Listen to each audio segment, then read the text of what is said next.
Mana bu yigit Tamashidan Sardor polvon. Laqabi Tayson. Bunisi Kosondan Javohir polvon. Feruz aka Hazratqulov, Feruz Vayinni Alloh rahmat qilsin. Feruz akani xotirasiga ukasi Alibek polvondan 500 ming so'm qo'shan keldi. Bir qarsak bo'lsin. Kel.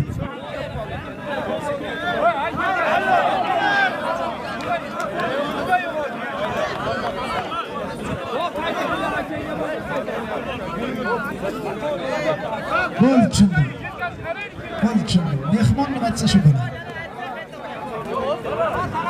Keldi. Bobasiga Sardor aka qalla.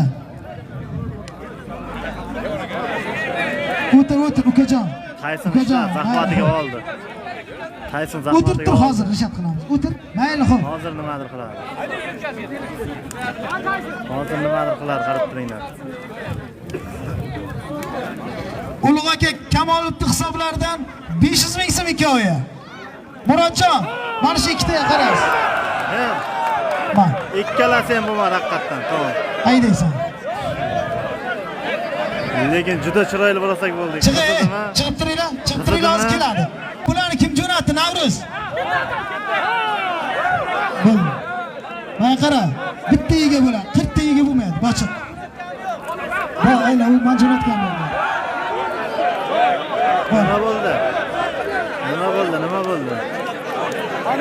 Lekin Borchiq Tayson. ha, kechagi Sardor. Bakalashganmi? Mana bu o'rtaga Quvonch.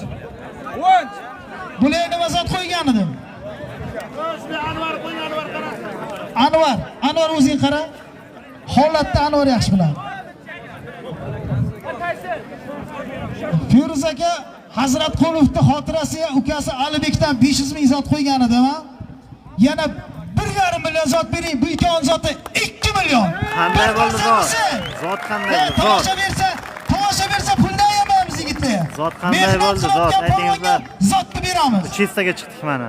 2 million so'm zot ikkalasi. 2 million so'm, Anvar. Juda chiroyli olishadi ikkalasi. Puyvishkindan Mirzohid polvon deydi buni. Bu yigit 40 yillik qironni ko'rgan bu.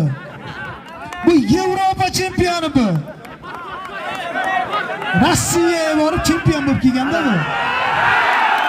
Mana halol bo'ldi.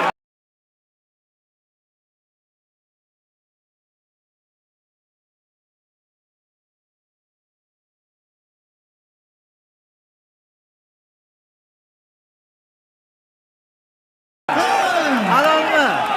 Taysonniki halol bo'ldi. Halol. Bir qarsak bo'lsin. Taysonniki halol bo'ldi. Mana Tayson polvon 500 ming trenderini ko'rsataman. Mahalladan Xonislarni mana shu yigitdan Tayson polvon yaxshi olishsang yana qo'shaman. Haydaysan, omon Xudo hikoyani qilib olingni bersin.